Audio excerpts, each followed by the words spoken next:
اهلا بيكم في فيديو جديد من جو برو بالعربي. النهارده هوريكم ازاي تثبتوا الكاميرات الجو برو بتاعتكم على العربيات، وهوريكم ايه افضل الزوايا او الانجلز اللي ممكن تثبتوا بيها الكاميرا على العربيه عشان تديكم احسن فيو في الفيديو او الصور بتاعتكم.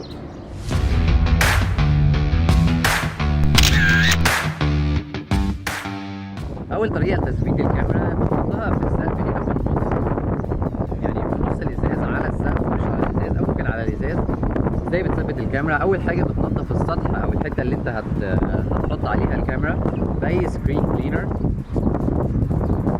بتنضفه كويس وتنشفه.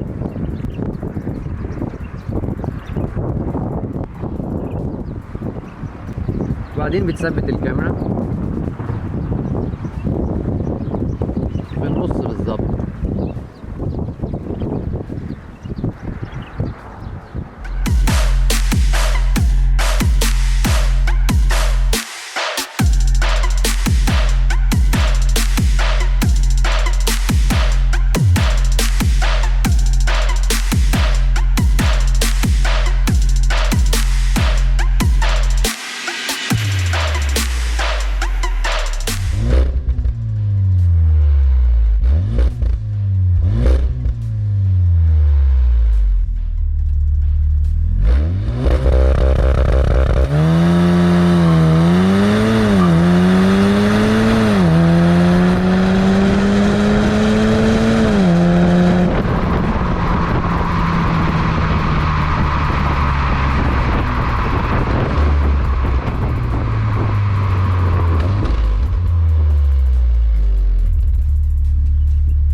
لو عايزين تشتروا الجو برو سكشن كاب او اي اكسسوارات تانية للجو برو او الكاميرات نفسها، شوفوا البيج بتاعتنا على انستجرام جو برو بالعربي.